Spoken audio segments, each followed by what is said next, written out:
OCR AS level chemistry A. This is breadth in chemistry and we are doing the 2017 paper. And so before we get started, this is section A and it says it's 20 marks, 1 mark per question, and we should spend roughly 25 minutes on it. And so what that means, it's roughly 1 minute per mark.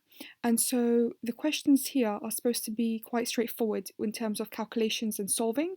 And so if you find yourself that you're spending quite a long time on it and that the calculations is a bit long-winded or the answer is a bit long-winded, then chances are you're doing it wrong. So they're supposed to be quite straightforward. And so always have that in the back of your mind. So it's never, the question may seem long or that it's quite difficult, but it's never going to require extensive solving. And so it's always, the simple way is actually the correct way. That's what you should remember when you're solving these questions. So question number 1, which ion has a different number of electrons from the other 3 ions? So that's a nice straightforward question. We look at the periodic table, we find the proton number, which is equivalent to the electron number, and we see if the element has lost or gained electrons. And so this is gallium, it has 31 electrons, and we can see it loses 3 to make 28. Chlorine, which gains an electron to become a chloride ion, means we have a total of 18 electrons now. Sulfur has 16 electrons, it gains 2, meaning we have 18 electrons left, and calcium, which is 20 electrons, loses 2 because it's a plus sign, and therefore becomes 18 electrons. And so the only one that's different is gallium, meaning that the answer is A. Now,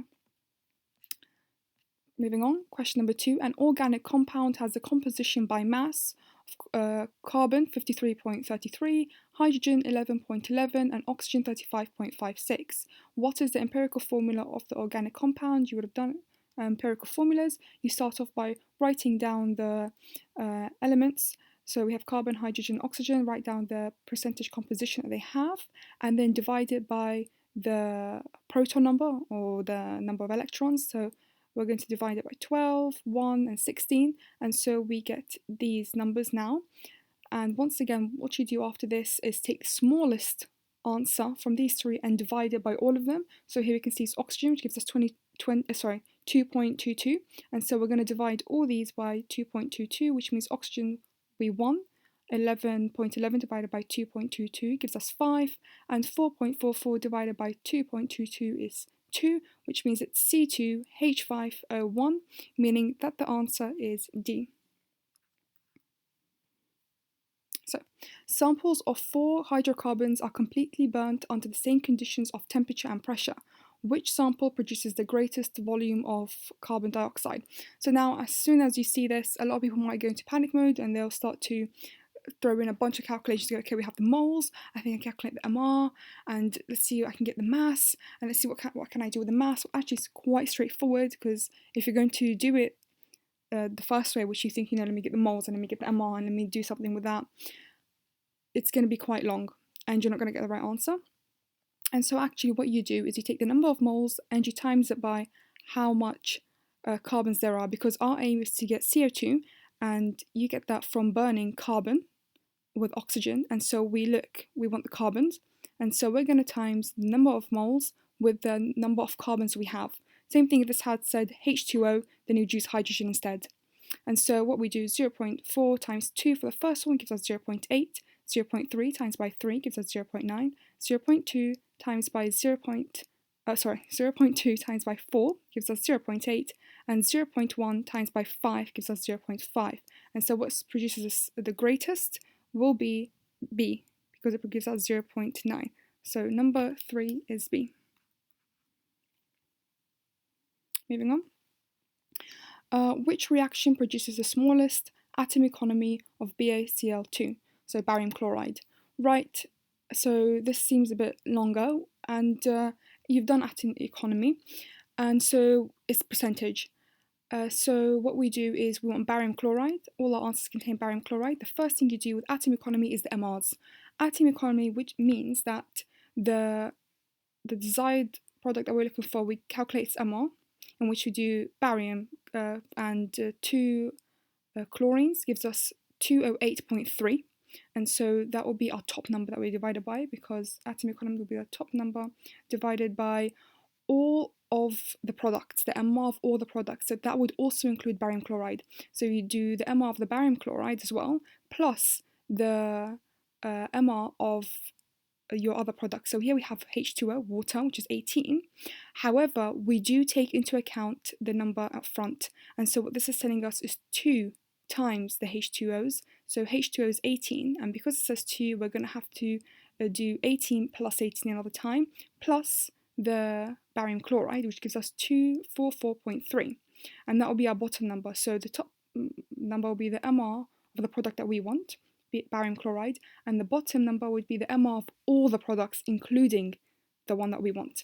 And then we times by 100 because atom economy is a percentage, and we get our answer. We do that with all of them, and if we do that for all of them, we should get these numbers as the answers. And as we can see, which is the smallest number? Well, that's the 77.06. That's C, so 4 is C. Now, 5. The burette reading from our titration are shown below. The burette reading from a titration are shown below. So we have a final reading, we have an initial reading. The burette used has an uncertainty of 0.05 centimeters cubed in each reading. What is the percentage uncertainty of the resulting titer? Right, first thing you do is that whenever you have a final reading and initial reading, you always calculate the actual reading. And you know what, if this is just a question on the paper, you actually do get a mark for this. So we get 19.95. Right. Now, percentage uncertainty. We calculate that by dividing the uncertainty by our reading, then times it by 100. And so the uncertainty here is 0.05. However, that's for each reading. We took 2 readings. And so we're going to have to times the 0.05 by 2, and that gives us 0.1. So that was our uncertainty. We've written 0.1. And our reading, which we've got as 19.5. Times by 100, we get 0.5, which means the answer is D. Now, which element has atoms with the greatest number of singly occupied orbitals? So you would have done orbitals, and you would have done the S, P, D, and the orders of them, so 1, 2, and 3. And so we take the number of electrons, and if we start to fill them up, we would get something like this, what I've drawn. And they want the numbers with which atoms have the greatest number of singly occupied orbitals. So we're looking at orbitals that have 1 electrons. Remember, electrons order up singly before pairing up. And so if we do this, this is a nice straightforward one, although it takes a bit long to draw. And you do need to know that the 4s orbital fills before the 3d. So that was essential. And so we would see that carbon will have 2, whereas chlorine will have 1, and calcium will actually have 0. They all fill up. And gallium will have 1. So as you can see, the greatest here is number 2, which means carbon, which means the answer for number 6 is A. Right, moving on. Which compound has polar molecules?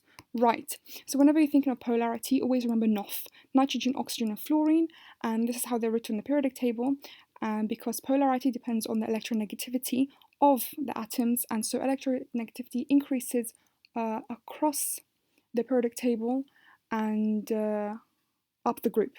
And so the most electronegative tend to be centered around here, which is the nitrogen, oxygen, and fluorine. So our answer will depend on which compound has these atoms. As we can see, only A has oxygen, whereas the rest, they don't have any of these atoms, and so automatically the answer is A for number 7.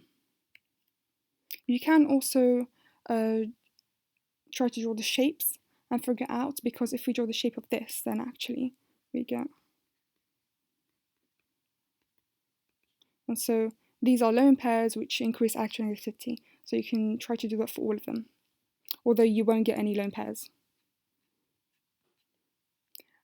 Which element has the greatest melting point? Right, a number of ways you can come about this question, although there might be initial panic of, well, I don't know the melting points of these elements. Well, it's not about actually knowing the melting point, but trying to deduce it. So the first thing you can look at is their structure. You know that chlorine, sulfur, and phosphorus all are so simple covalent, whereas silicon is a giant covalent because it's under carbon, and carbon is a giant covalent, and therefore giant covalents have a much higher melting point than the simple covalents, and so that gives you the answer A. You can also think of how many bonds each of them form, because the greater the bonds, the more energy needed to overcome the bonds, and so the higher the melting point. And so chlorine makes 1 bond, sulfur makes 2 bonds, phosphorus makes 3 bonds, and silicon makes 4 bonds, and you get that from their position on the periodic table. And once again, you can even think about their states. So the periodic table has a bunch of elements, and actually only 2 elements on the periodic table come in liquids. The rest are either solids and gases. And for a side note, it's bromine and mercury that are the only liquids on the periodic table, whereas the rest either tend to be solid or gas. And so silicon is a solid, whereas the rest are gases. And so we know that that solids have a higher melting point than gases, because a gas is at room temperature, it's a gas, whereas a solid at room temperature is a solid. And so that tells you about the energy just needed to break them apart. And so that answer is A, or 8. Right, moving on. What is the explanation for the trend in boiling points down the halogen group? Right. So let's go through it. The covalent bonds become stronger. Well, let's start with the halogens. We've got fluorine, chlorine, bromine, and iodine, and they're in group 7. And so they are what we call diatomic. That means they come as 2 atoms joined together, and between them is the covalent bond. So we've got fluorine and fluorine joined by covalent bond, same thing with chlorine, bromine, and iodine. All of them have got 1 covalent bond. And so actually, if all of them have got 1 covalent bond between the same atoms, so fluorine and fluorine, chlorine and chlorine, they don't get stronger down the group because all of them contain 1 covalent bond. And so that can't be your answer. Although they all have a covalent bond, they all have 1 covalent bond. And so that's not the reason why they're getting stronger. So it's not A. Right. B. The hydrogen bonds become stronger. Actually, there are no hydrogen bonds involved. Yes, they have the ability to form hydrogen bonds, and actually that's only fluorine that has the ability to form hydrogen bond, because remember we talked about NOF. So only these 3 can form hydrogen bonds, nitrogen, oxygen, and fluorine. And so fluorine is the only one that can form hydrogen bond.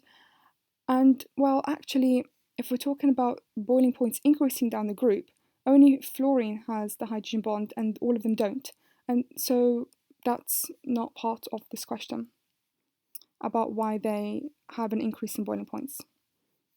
So C, the permanent dipole-dipole interactions become stronger. Right, permanent dipole-dipole interaction is due to electronegativity between 2 different atoms. And because one will have a stronger pull on the electrons than the other, so one will have a delta negative and the other will have a delta positive. However, if we have the same atom joined together, they'll have the exact same pull on each other, and so they'll be right down the middle shared in terms of the electrons. And so actually, whenever you have 2 atoms bonded together, they will never have a permanent dipole-dipole, because the electrons are in the same, they're right in the middle. They're not attracted to one side because both sides are equally powerful. Now, the induced dipole-dipole interactions. Right. A few people get confused because they will go permanent dipole-dipole, induced dipole-dipole, and they'll get, okay, what's the difference? Well, whenever we see induced dipole-dipole interactions, they just mean London forces. And this question has been really nice by telling you this London forces. London forces exist everywhere, whereas dipole-dipole, which is permanent dipole-dipole, only comes between 2 different atoms, especially when one has a higher electronegativity than the other, so connected to NOF. And so London forces occur everywhere. And so we know that the higher number of electrons, the more London forces occur. As we go down the group, we have an increase in shells, and so we have an increase in electrons. And so actually, we're going to have an increase in London forces and an increase in boiling points, because we're going to need to put more energy in to overcome the London forces So the answer is D. Now, which silver compound is insoluble in concentrated NH3? Okay, so this is the reaction where we test for halogen using silver. And so we have chlorine, bromine, and iodine. Whenever we put them together, we have silver chloride, which gives us a white color, and silver bromide, which gives us a cream color, and silver iodide, which gives us a yellow color. If we put diluted ammonia in AgCl, it's going to dissolve. If we put in AgBr, it won't dissolve, and if we put in AgI, it won't dissolve. If we put concentrated ammonia in AgCl, it will dissolve, because if it dissolves in dilute ammonia, then it's going to dissolve in the concentrated ammonia. AgBr dissolves in concentrated ammonia, but not dilute ammonia, and AgI will never dissolve in any of them. So the only one that will be insoluble is AgI, and so the answer is D. Now, 11. This seems long. So 50 centimeters cubed of 1 molar sodium hydroxide is neutralized by 50 centimeters cubed of 1 molar nitric acid. The temperature increases by 6 degrees. The experiment is repeated using 25 centimeters cubed of 1 molar sodium hydroxide and 25 centimeters cubed of 1 molar of nitric acid. What is the increase in temperature in the second experiment? Right, this seems long, and there's a lot of potential calculations you can do, and you're getting confused if in the exam. So if you write it down, that because these are the same things, so we can just take one of them. So 50 plus 1 molar tells us we have an increase in 6 centimeters cubed. Right, so now in our second reaction we go, okay, so we have 25, which is half of 50, plus 1 molar, so actually it's the same thing, so we kind of ignore it. How much is that going to increase by? Well, what's half of 50? We'll think, surely it's 3, so therefore it's going to increase by 3 degrees Celsius as opposed to 6, because it's half. Well, actually, it doesn't, because 50 and 25, well, if we take 50 and we times it by 2, it gives us, if we take 25 and times it by 2, it's going to give us 50.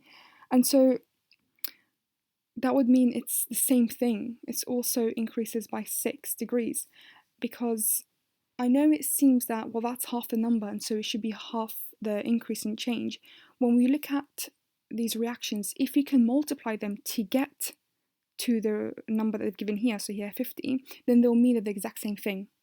And so actually it is 25, but if we just double this, then we're going to get 50 as well, which means that the temperature increases by the same amount.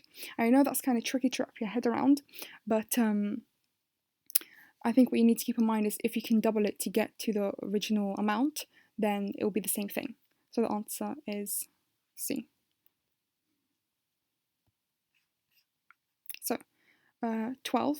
The table shows standard enthalpy changes of combustion. What is the enthalpy change for the reaction? For the following reaction? Okay, so this is the following reaction which I was written out. Combustion, which means that we're going to burn. So if we burn carbon, we get carbon dioxide, which we write at the bottom because these are always in the form of a triangle or a cycle. Hydrogen, when we burn it, we get H2O.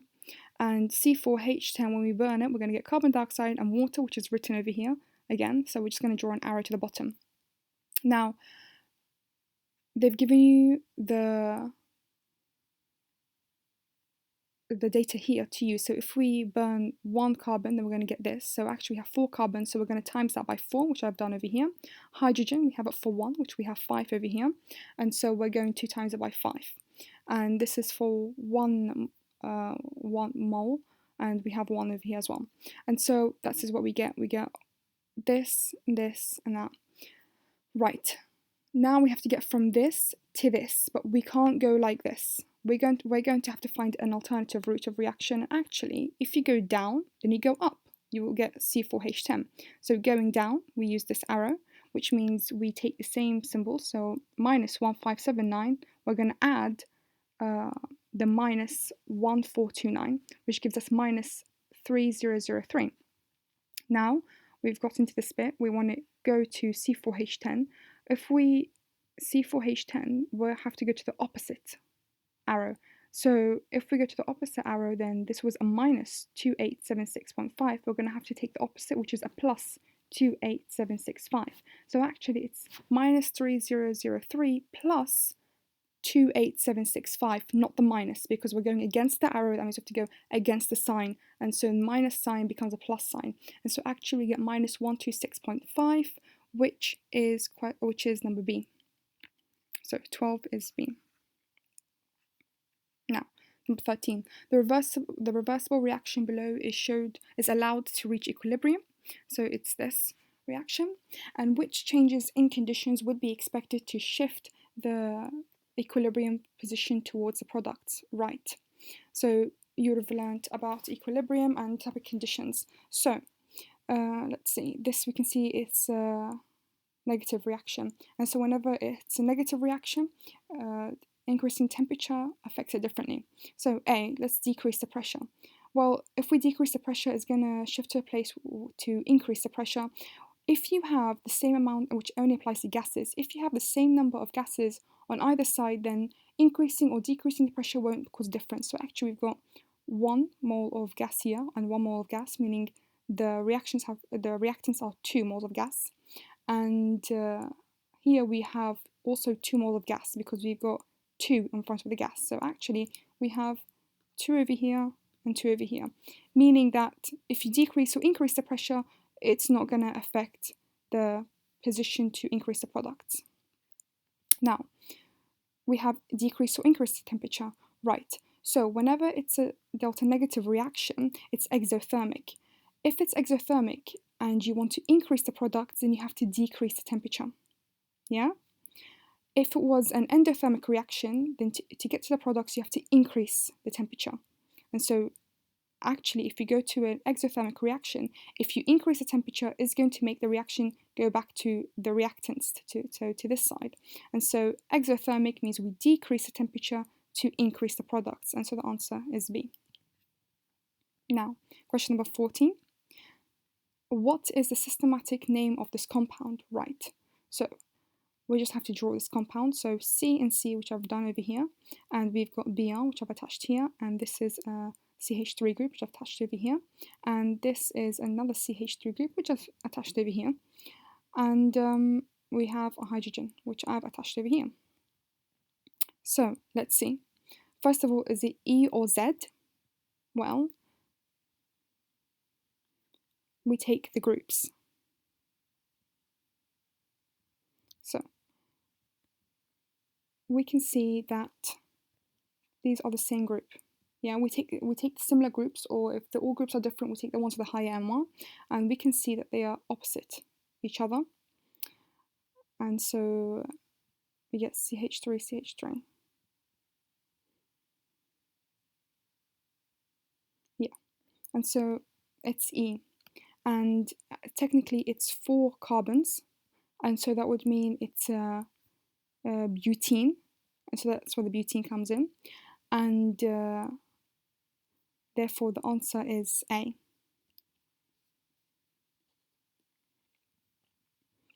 And so another thing people might want to go for one of these answers, well actually we're going for the bromo instead of 1,2-dimethyl because it's in alphabetical order. B comes before M, and so when you name things, B comes before N, therefore it's bromo. You don't take the 1,2-dimethyl and then put the bromo. You take the Br because B is before. Now, the skeletal formula of an organic compound is shown below. What is the molecular formula of the organic compound? So it's very nice and simple. All you have to do is draw it out, and you just count the groups attached. So if we draw it, we'd look something like this, and if we add all the carbons, we get 6 carbons, and hydrogens gives us 12, and oxygen is 2, meaning that the answer for number 15 was C. How many structural isomers have the molecular formula C5H12? Okay, so what you do here is you have to draw them out.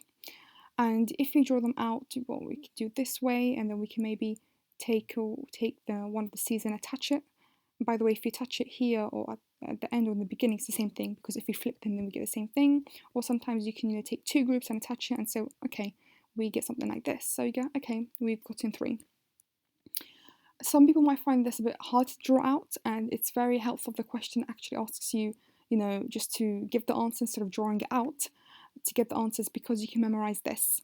So you can memorize the number of carbons and how many isomers they can produce. So if you have a you only have one carbon, then you can produce one isomer from it. If you have 2 carbon atoms, you get one isomer. 3 carbon atoms are also one isomer. Yeah, 4 carbon atoms, so it's a C4, then you would get only 2 isomers. If you have 5 carbon atoms, you can get 3 isomers, and if you have 6 carbon atoms, you can get 5 isomers, and 7 carbon atoms, you'll get 9 isomers. But I ever doubt they'll ask you to draw this out anyway. I think maximum they'll go for 6 carbons.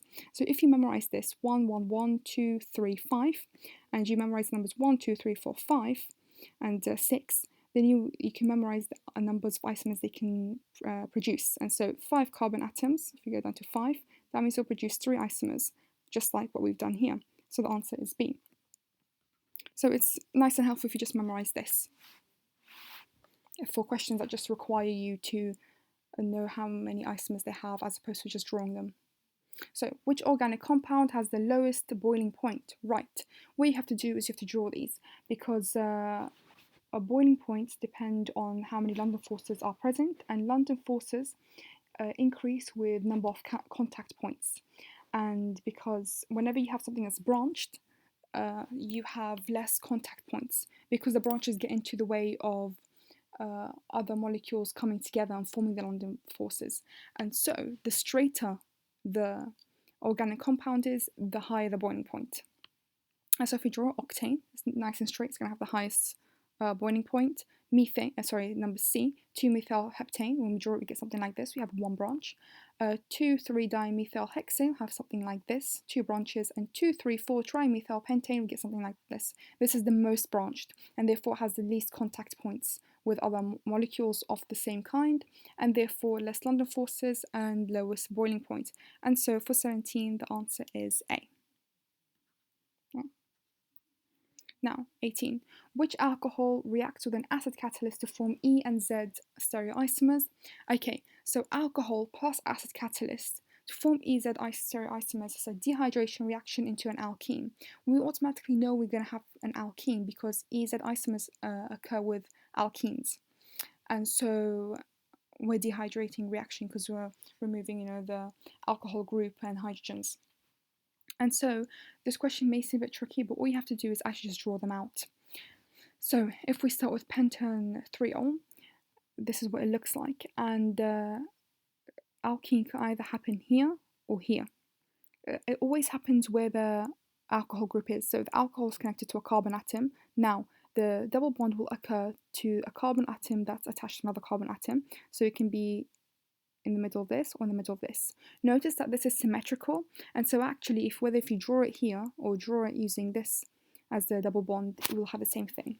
And so now let's draw it as, let's see, we'll just choose this side, so we're going to choose this. And if we draw it, we're going to get CH3, let's draw this because that's what I've taken here. We're going to have the CH3, which is over here, we're going to have a hydrogen here, and we're going to have the CH2, CH3 group, which is here, and hydrogen here. So would you look at that? That's a nice Z. But however, they can spin. Okay, whenever something's connected to the double bond doesn't spin, but the groups can. That's an easy way to think of it. So actually, I drew this with CH2 here, CH3 here, and a hydrogen here. I could have taken CH2, CH3 and put it at the bottom, and taken hydrogen and put it at the top, because actually that is what happens, because it says CH2 and CH. You can actually mean that's connected to the bottom carbon or the top carbon when it comes to drawing them as stereoisomers. Therefore, if these switch, or maybe not these even switch, maybe this can switch and this stays the same, we can also get an E forming. And therefore, if I've drawn it over here, where these have switched, well, that's an E as well. So that's what it means by can they exhibit both E and Z stereoisomerism. So it's when you spin them around, can you get an E and a Z? So yeah, we have same side, so we have an E.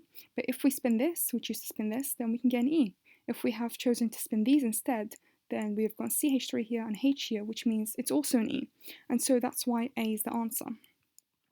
But for clarity, I've also done B and C, just so we can go through it, just so we can understand it. So this is pentanethriol, and so if this gets removed, because we're going to put the carbon here, the double bond, because it's a dehydration reaction, then we get something like this. We get hydrogen here, and we've got these whole groups these up here and the hydrogen here. We can see that's 3 hydrogens there. We can't have EZ isomerism with 3 hydrogens. We need to have 1 hydrogen per carbon connected to it. So automatically that's crossed off. And I've also done the third one, just for more clarity, which is 2-methylbutane-2-ol. And we can take the double bond to be here or here. If we choose, let's choose it to be over here, then we're going to get the C here, that C, and that's going to be attached to this we're going to have CH3 attached on top, and the CH2 attached to the bottom, and we have therefore this C, which is connected to 2 hydrogens, and so yeah, produces Z isomerism. Great. However, we can't get E, because if we flip them, then what's going to change is these 2 positions, and so, well, that's not going to give us E. Or if we change these again, we're not going to get E. And we can also try it again by putting the double bond over here, and if we do so, then we're going to get this. Once again, we have CH3 and CH3 groups because we're taking this to be the double bond now. And so this carbon group will have CH3 attached here, CH3 attached here, which I've done here, and they'll have the they have the CH3 group, which is attached here, and a hydrogen attached here. We only have 1 hydrogen, and so we can't have the EH isomerism. And so that is also no. So that's why the answer is A. Now, question number 19. An alcohol A is heated under reflux with sulfuric acid and potassium dichromate. The organic compounds formed produces the infrared spectrum below. Right. Which compound could alcohol A be? So quite a few things going on here. We know that when you reflux an alcohol, you get oxidation with oxidation with sulfuric acid and potassium dichromate. Right. What type of alcohol it is will depend on the product you have formed. So if it's a primary alcohol, then we get an aldehyde, which is this group, and we further oxidize it to get a carboxylic acid, which is CHO and an OH bond. If you oxidize a secondary alcohol, you get only a ketone, which is just a CO bond. And if you try to oxidize a tertiary alcohol, it does not undergo oxidation. So therefore, we have this piece of information which is vital for answering the question.